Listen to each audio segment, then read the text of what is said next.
There was once a mining camp that nearly lost everything to a stone that looked like gold.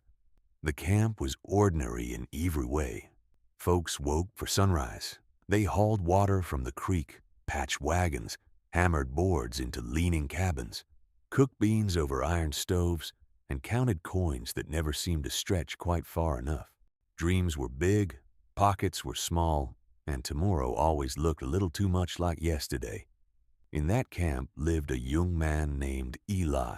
Eli took whatever work came his way, hauling timber, fixing wagon wheels, carrying sacks of flour, digging drainage trenches, mending tools. His mother baked bread and pies to sell to miners and drifters passing through camp. His younger sister took in sewing, patching shirts and trousers worn thin by mud and stone. Every evening, Eli would sit at the edge of camp, looking out toward the dark silhouette of the foothills, murmuring the same wish. There's got to be more than this. And then one day, more came riding into town. Just before sundown, a stranger rode into camp, a hard-traveled man with dust on his boots, a weather-beaten hat, and a bedroll lashed behind his saddle. He rode straight into the center of camp where people were closing up claims, folding tarps, and packing up what little they had to seal. Without saying a word, he swung down from his horse, reached into his saddlebags, and pulled out a stone. It wasn't much bigger than a hen's egg, but it gleamed and glowed in his hand. Conversations died mid-sentence. Someone even dropped a crate of food. Eli stepped forward. "What's that?" he asked. The stranger smiled slowly. "Gold," he said. "Raw gold, or broke it loose myself from a hidden vein up in the hills past the pines." Gold. That word moved through the crowd like a spark hitting dry grass. Old prospectors straightened up, storekeepers leaned in. A little boy reached toward the stone, for his mother pulled him back and whispered, "Careful now." "Gold?" the camp boss finally asked. "You sure of that?" The stranger nodded. "I've seen gold from here to the American River and back. I know the look of it. I know the shine. There's more where this came from. A whole lot more." When he heard the word more, Eli felt like his heart had lunged forward. More meant more than scraping by and praying for steady work. "Where exactly is this vein?" somebody asked. The stranger lifted his arm and pointed toward the distant hills. "There," he said. "A day's walk into the high ground. Past the timberline, the vein runs deep. I can't work it alone, but with enough hands." He looked around the camp. "We could all be rich. No one here would ever have to worry about rent, food, winter supplies, or bad luck again." A murmur rose in the camp. Rich. No more counting every penny twice, or pawning tools to get through bad weeks, or having to choose between medicine, coal, or supper. In the middle of all that excitement, an old woman stepped forward. She'd lived long enough to see booms, busts, and swindlers come and go. "Let me hold it," she said. The stranger hesitated, then gave it to her. She weighed it. She ran a nail across its surface. Tiny specks flaked off like dust. "Gold is soft," she said. "This is light for its size, and it crumbles when I scratch it." "So what?" someone snapped. "It shines, doesn't it?" "Not everything that shines is gold," she replied. Eli barely heard her. He was already imagining a proper house with a real roof for his mother, warm blankets for winter, school books for his sister, and enough savings to sleep through the night without fear gnawing at him. The camp boss raised his hands. "We'll talk this through," he said. "Let's meet at the main hall after supper." No one went back to their cabins quietly that night. The air was thick with possibility, and with that little voice that says, "This is it. Don't think too hard. Don't miss your chance." That night the whole camp crowded into the main hall. The stranger stood at the front. The shining stone rested on a rough wooden table, 'neath the lamplight where everyone could see it. "Here's my proposal," he said. "Together we build out a proper dig. In return, each man and family puts in a share. Tools, food, coin, labor, mules. Whatever they can. When the ore comes out and gets sold, we divide the profit." A low hum moved through the room. One man asked, "How much are we talking?" The stranger smiled. "Enough that your grandchildren won't have to haggle over flour and lamp oil." That sounded like music to the man's ears. Then the old woman asked from the back, "Have you tested it? Had it assayed? Weighed against real ore? Put to fire?" The stranger's smile twitched for a moment. In other camps, men saw it and called it gold. I saw the gleam in the hillside, struck it with a pick, and this broke free. Sometimes fortune doesn't wait around while cautious men make lists. Test it later, once we've pulled enough to matter. "Test it later," someone repeated. "Why waste time?" another said. "If we don't move, some other camp will get there first." Eli felt his stomach tighten. Somewhere deep down, another voice whispered, "Slow down, ask more." But then he thought of his mother's worn apron, his sister's red, tired fingers from sewing by bad light, the cracked ceiling of their home. And he thought, what if this really is the chance we've been waiting for? When the vote was called, only a few hands stayed down. The old woman's was one of them. Eli's wasn't. The camp would invest. The stranger would lead them. And under the oil lamps, the stone gleamed like a promise. The very next morning, the whole camp had changed. Men sold horses, mules, rifles, and spare tools to buy picks, shovels, rope, timber, and blasting powder. Families emptied coffee tins, jars, and lockboxes of savings into a common strongbox. Some shut their little businesses, just for now so they could work the mine full-time, believing tomorrow's gold would make today's loss irrelevant. Eli gave everything he had, even the few coins he had been quietly setting aside for his sister's schooling.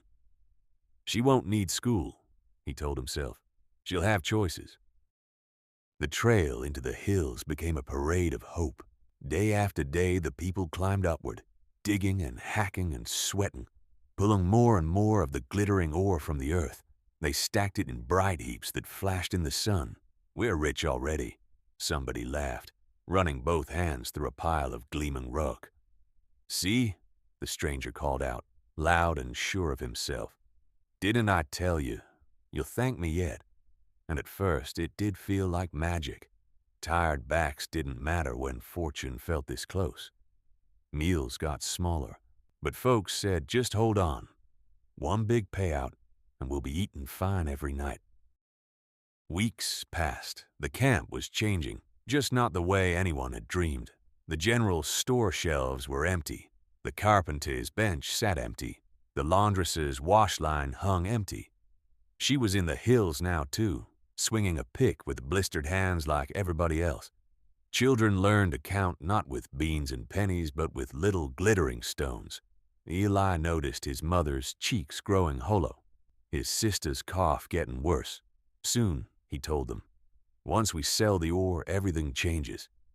Then one evening, a storm rolled over the hills. The wind tore through the pines and rain slammed the earth. The rushed, cheap and badly measured supports at the mouth of the mine groaned under the weight. Then came a crack from inside the hillside, loud as cannon fire. The next morning, they found part of the tunnel collapsed. 2 people were hurt. Tools were buried. Days of work vanished in a heap of dirt and rock. Whispers started. "What if this is a sign? What if we're rushing blind? Should we slow down? Maybe we should finally test the stone." The stranger frowned, deep worry lines cutting across his face. "Of course we can test it," he said quickly. "We just need enough to make the trip worth it. One more week, then we send a sample to the experts to assay it." "One more week," people echoed. One more push. Eli believed him. He needed to. His whole future was hanging by the word soon. But hunger has a way of making questions harder to silence. The old woman couldn't stand it anymore. One night she gathered a few townsfolk, Eli among them, his face worn thin, his hands cut and raw. "Come on," she said. "Bring a piece of your gold. Let's see what exactly you've all been praying to." They went to a shed at the edge of camp where an old furnace sat dark and unused. They lit it, worked the bellows, and fed the fire until it grew hot enough to melt gold. The ore glimmered in the red light. "This will prove it," Eli said, more to himself than anyone. The old woman placed the stone on an iron pan and slid it into the furnace. Then they waited. Minutes stretched. Heat pressed against their skin. Sweat rolled down their backs. Finally, she pulled it out. The stone was cracked and dull. No liquid gold pooled beneath it. No soft metal to be hammered or shaped. It had blackened, crumbled at the edges like burnt bread. "That's not gold," someone whispered. The old woman nodded slowly. "No," she said. "It never was." Panic spread faster than the fire. "That can't be right. Try another one. Maybe this one was flawed." They tested another, then another. Every time the result was the same. Darkened, cracked, useless rock. By dawn, the truth lay in front of them in a pile of broken fragments. Their gold was nothing more than glittering stone. The camp exploded with anger. Some ran straight to the hills. Others stormed toward the cabin where the stranger had been staying. They found the door open, but the bedroll and the saddlebags were gone. The stranger had vanished. "He tricked us. He stole our savings. He ruined us."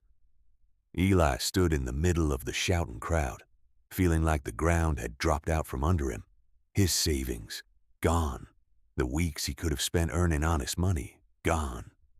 The labor, the injuries, the empty shelves, the hunger, all for stones that broke apart under heat. The old woman watched the rage rise like a second storm. "You want someone to blame," she said. "So do I. But listen, the stone didn't come to your homes by itself. The man didn't force a single coin from your hands. You were drawn to the shine. You closed your ears to questions. No one wanted to hear it. It's easier to hate a thief than to face the part of you that helped him." That evening, while the camp sat silently, Eli noticed a small leather notebook lying half under the stranger's bunk. A journal. He picked it up. Curiosity tugged harder than his anger. By lamplight, Eli opened the journal. Inside was pages of tight, hurried handwriting. At first, he thought he'd find a cheat's handbook. Plans for tricking the next camp. Notes on how to lie cleaner and faster. But it was a confession. A story. The stranger had once been like Eli. Young, broke, hungry for a way out. In another settlement years earlier, someone had shown him a glittering stone and promised rich. He had believed it, sold everything and talked others into joining him. Watched their money disappear into a mine that never produced true gold. He had been called a fool, a liar, a criminal. He had barely escaped with his life. From then on, he drifted from camp to camp, still chasing the same dream. Somewhere out there had to be a real strike, a shortcut, a real miracle buried in the ground. When he found the glowing stone in the hills near this camp, he had written, "I think this is it. It must be. I can feel it. The weight isn't perfect, but maybe it's a different kind of gold. I can't let doubt steal my chance again." On another page, he wrote, "They're excited. I'm afraid to test it. What if it's nothing? What if I've led them into the same trap I fell into?" And then, near the end, I see their faces, their hopes. They look at me like a savior. I'm terrified I'm wrong. If the stone fails, they'll tear me apart. If I run, I'm a coward. I don't know what to do. The last entry was the shortest. "I'm going. I can't watch this happen again." Eli closed the journal slowly, realizing the stranger was no grand villain but a desperate man who wanted the shine to be real so badly that he dragged others into his belief and then lacked the courage to face the truth. He was them and they were him. The real enemy was that hungry part inside people that wants to skip the hard questions and jump straight to fortune. The months that followed were brutal as the camp had to rebuild from almost nothing. Their savings had vanished. Their tools were broken. and their trust was bruised. Some families packed up and left, chasing rumors of work in other towns. But those who stayed adopted one simple rule: no more shining promises without proof. When a trader came through selling a miracle seed that supposedly tripled harvests, they didn't rush to buy. They asked for a sample, planted it in one small patch first, waited to see what came up. When an investor arrived promising guaranteed profit, if they handed over their coins for some far-off scheme, they didn't line up. They said, "Show us your records. Show us what happens when things go wrong, not just when they go right." They brought in a proper assayer and a blacksmith to teach the camp how to test ore, weigh metal, and separate fact from wishful thinking. Children grew up learning that asking questions was wisdom, not negativity, that you could question an offer and still be hopeful. Eli worked harder than ever, this time with clear eyes. He rebuilt his family's savings slowly, coin by coin, not fantasy by fantasy. When he heard of opportunities, he listened, and then he asked, "Do I understand this? Can I see the proof?" Years later, travelers would pass through that little camp and wonder why its contracts were so clear, why its people were careful, why it so rarely got ruined by schemes that wrecked other places. The townsfolk would smile and point to a glass jar in the meeting hall. Inside it lay pieces of a dull, cracked stone that had once glowed. They would say, "This is the stone that looked like gold. It almost cost us everything. It taught us how to see."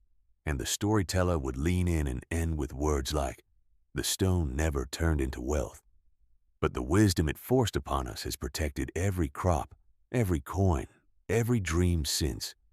The shine faded. The lesson didn't. Now let's talk about the 5 big lessons in this story. Lesson 1. Research before you invest. In the story, the people in the camp could have tested that stone on the very first day. They had fire and all the right tools. They had people who'd seen real gold before. They had questions and warning signs. But instead of slowing down, they chose speed over certainty.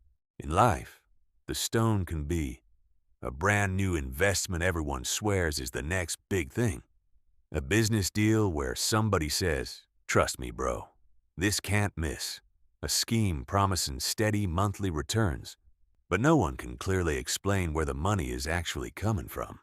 In every age, people want to skip the unglamorous part of doing research because research feels slow and dull. But look at what skipping it cost that mining camp. Lost savings, wasted months, hunger, injuries, broken trust in a community that had to rebuild from scratch. Research doesn't promise success every time, but it does help you avoid walking straight into obvious disaster with a smile on your face. So here's what you need to do when you're presented with a financial opportunity. 1. Read the details. If it's an investment, understand exactly how it's supposed to make money. 2. Learn the basics. You don't need to become an expert, but you should know enough to explain the opportunity in simple terms. 3. Ask, what could go wrong? And if the answer is, nothing can go wrong, that should make your neck hairs stand up. A lot of people that lose money because they want a better life, and they let that desire outrun their caution. That's exactly why you have to research. 'Cause the stronger your need, the easier it is to get fooled.